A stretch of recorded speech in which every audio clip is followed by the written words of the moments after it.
اچھا راجہ ریاض کی حیثیت نہیں ہے، لیکن راجہ ریاض نے بھی کافی دباؤ ابھی لوگ انہیں اسٹیبلشمنٹ کا آدمی کہہ رہے ہیں، لیکن ایک وقت ایسا بھی آیا تھا، میں آپ کو بتاتا ہوں، جب عمران خان نے اعتماد کا ووٹ نہیں لیا تھا، اس دن ہوا یہ تھا کہ عمران خان نے جب اعتماد کا ووٹ لیا تو یہ راجہ ریاض کہیں جا رہے تھے، تو راجہ ریاض جب جا رہے تھے تو انہیں راستے میں بقول ایک بڑے معروف صحافی کے سلیم صافی کے کہ راجہ ریاض کو درمیان میں روکا گیا، ایجنسیوں نے روکا، اسے روک کر ان کو پکڑا، خوب پٹائی کی، اور وہاں پر راستے میں وہ جو نہیں آتے ہوٹل چھوٹے چھوٹے، اس کے واش روم نے بند کر دیا، اور ان سے کہا گیا کہ بھائی تمہیں تو اعتماد کا ووٹ دینا ہی دینا ہے، تو اب اس کے بعد ان کو اعتماد کا ووٹ دینے لگا۔ تو ایک زمانے میں وہ عمران خان ان کے ساتھ یہ بھی کروا چکے ہیں، تو اور اس وقت اسٹیبلشمنٹ اندر تھی، آج اسٹیبلشمنٹ راجہ ریاض کے ساتھ ہے، آج عمران خان اندر ہے اور راجہ ریاض کی بادشاہت ہے۔ خیر راجہ ریاض صاحب کے لیے ضرور راجہ ریاض صاحب ظاہر اس پر اعتراض نہیں کریں گے، اور ان کی یہ پوزیشن بھی نہیں ہے، اتنی طاقت بھی نہیں ہے کہ وہ اعتراض کر سکے، لیکن ایک قانونی عمل ہے۔ تو سوال یہ کہ نام بتا دیتے پہلے، دیکھیے نام بتانے کا مسئلہ یہ تھا کہ نام بتانے کے ساتھ ہی کنٹروورسی کریٹ ہو جاتی ہے۔ کنٹروورسی کا مطلب یہ ہوتا ہے، جو میں نے حکومتی ذرائعوں سے معلوم کیا، ان کا کہنا یہ تھا کہ اگر ہم نام بتا دیتے، پھر کوئی نیا اسکینڈل سامنے لا کر پھر اس کو وقت سے پہلے ہی جو ہے وہ کر دیا جاتا، جس طرح وہ جیلانی صاحب کا کل سے نام چلنا شروع ہوا، تو جیلانی صاحب ہر ٹی وی کیمرے کے سامنے بیٹھ کر انٹرویو دینا شروع ہو گئے، میں وزیر اعظم بنوں گا تو میں یہ کروں گا، تو وہ اس طرح کے معاملات ہو جاتے۔ تو نام بہرحال ان سب کے ذہن میں ہے، نام دے دیا گیا ہے، کل جو ہے وہ جب آج یعنی کہ راجہ ریاض صاحب ان کے ساتھ گفتگو کریں گے، اور اسی کے بعد قانونی عمل کے طور پر دونوں اس بات پر اتفاق کرتے ہوئے ایک نام دے دیں گے، اور وہ نام فائنلائز ہو چکا ہے، مجھے نہیں معلوم نام کیا ہے، لیکن وہ نام فائنلائز ہو چکا ہے اور اس نام کو پیش کر کر دے دیا جائے گا۔ تو سیکریٹ کہانی یہ تھی۔ دوسری بات جو وہ کہانی سامنے آئی تھی بشرا بیگم والی، کہ بشرا بیگم نے کس طریقے سے ان کو روکا اور کہا کہ بھائی میں آپ کو فلمی ڈائلاگز بولے کہ میں آپ کو اپنی سب سے زیادہ قیمتی چیز دے رہی ہوں، آپ اسے لے کے جا رہے ہیں، لیکن دیکھ لیجئے کہ کوئی اچھا برا نہ ہو۔ دیکھیے ساری باتیں افواہیں بہت زیادہ آ رہی ہیں، لیکن ان افواہوں پہ کان مت دھریں۔ کچھ سلسلہ ایسا ہے کہ عمران خان صاحب یقینی طور پر جیل کسی کے لیے بھی اچھی نہیں ہوتی ہے، اور جیل چاہے جتنی بھی اچھی ہو، جیل جیل ہوتی ہے۔ تو عمران خان صاحب اور آدمی جتنا بھی مضبوط ہو، ایک لمحے کے لیے سوچتا ضرور ہے کہ یار کیا ہو سکتا ہے اور کیا نہیں ہو سکتا، اور خاص طور پر ایسے لوگ جب جاتے ہیں جیل تو ظاہر ہے ان کے لیے کافی سنگین معاملات ہوتے ہیں۔ مگر ایک بات کا ذہن میں رکھیے کہ جب عمران خان صاحب جیسے لوگ آتے ہیں جیل جاتے ہیں، تو ان کی حفاظت عمران خان سے زیادہ ان لوگوں کی ذمہ داری بن جاتی ہے کہ جنہوں نے اسے گرفتار کیا ہوتا ہے۔ عمران خان صاحب کو ہم لاکھ اعتراض کر سکتے ہیں ان کی سیاست پر، لیکن ان کا قد و کاٹ اس وقت ایک بڑے سیاستدان کے طور پر ہے۔ اگر جیل میں کچھ بھی عمران خان کو ہو جاتا ہے تو اس کا الزام یقینی طور پر نہ صرف حکومت پر آئے گا، بلکہ پاکستان کے طاقتور حلقوں اور پاکستان کے طاقتور اداروں پر بھی آئے گا۔ تو اس لیے عمران خان کی سیفٹی اور سیکیورٹی اس لیے زیادہ ان لوگوں کے لیے زیادہ ضروری ہے جنہوں نے عمران خان کو گرفتار کیا ہے۔ تو جو لوگ بھی اس بارے میں زیادہ بات کر رہے ہیں، بھائی دیکھیے عمران خان کو اس وقت کوئی نقصان پہنچانے کی کنڈیشنز میں نہیں ہے، میرا اپنا ذاتی خیال ہے، یہ اس سے معاملہ کہیں اور پر چلا جائے گا۔ تو عمران خان کی جو سیکیورٹی ہے اور جو عمران خان کی سیفٹی ہے، اس کا وہاں پر بہت زیادہ خیال رکھا جا رہا ہے، اور اس کی وجہ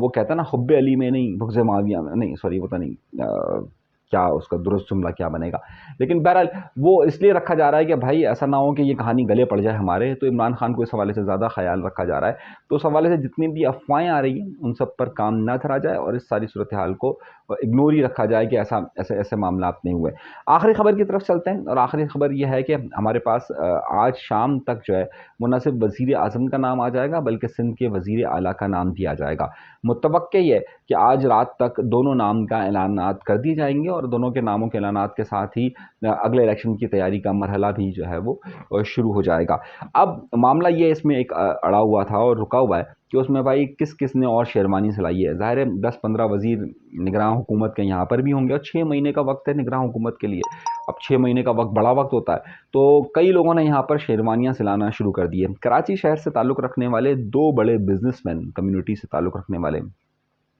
انہوں نے شیروانی اپنی پکی کروا لی ہے۔ سندھ سے تعلق رکھنے والا ایک بڑے صحافی نے بھی اپنے آپ، صحافی بھی کہہ سکتے ہیں آپ اس کو، ایک چینل کا مالک بھی کہہ سکتے ہیں، اس نے بھی اپنے کرتا ورتا سلوا لیا ہے، اور اس کے ساتھ ساتھ جو ہے وہ ایک ہیومن رائٹس کا نام لینے والے شخص نے بھی اپنا نام دے دیا ہے کہ جناب مجھے بھی رکھا جائے، تو انہوں نے بھی نام دے دیا ہے۔ اچھا 3 اور لوگ ہیں کہ جنہوں نے اپنے نام دے دیے ہیں، اس میں 2 سابق بیوروکریٹس ہیں، ان کے نام بھی فائنلائز ہو چکے ہیں. اچھا میں نام اس لیے نہیں بتا رہا کہ پھر وہ لوگ جو میرے پاس معلومات آئی ہے میں آپ کو ساری وہ باتیں بتا رہا ہوں کہ جو میرے پاس چیزیں آئی ہیں کہ کون کون کابینہ میں ہوگا اور کس کس نے اپنے اثر و رسوخ یہاں پر کابینہ کے لیے لگائیں. تو انہیں افراد نے یعنی کہ 2 بزنس مین ہیں جو ہے وہ بڑے طاقتور بزنس مین ہیں, ایک صحافی ہے, چینل کے مالک بھی آپ اس کو کہہ سکتے ہیں, 2 بیوروکریٹس ہیں کہ جن کے نام فائنل ہوئے ہیں, ایک جج صاحب نے بھی اپنا اثر و رسوخ لگایا ہے, سابق جج صاحب ہے, انہوں نے بھی اپنا اثر و رسوخ لگایا ہے اور ممکنہ طور پر شاید ان کا نام دیا جائے. ایک ہیومن رائٹس ایکٹیوسٹ ہیں کہ جن کے بارے میں کہا جا رہا ہے کہ انہوں نے بھی اپنی سفارشیں کافی لگوائی ہیں اور متوقع طور پر اگلے 6 ماہ کے لیے وہ بھی نگراں سیٹ اپ کا حصہ ہوں گے. یہ تھی میرے پاس اب تک کی معلومات. اللہ تبارک و تعالیٰ آپ سب کو خوش و خرم رکھے, آباد رکھے, سلامت رکھے, قائم رکھے. مزید تفصیلات کے ساتھ کیونکہ جب وزیر اعظم صاحب کا جو نگراں ہوں گے ان کا اناؤنسمنٹ ہو جائے گا تو پھر ہم مزید خبروں کے ساتھ آپ کی خدمت میں حاضر ہوں گے. اجازت دیجیے گا, اللہ کے بعد.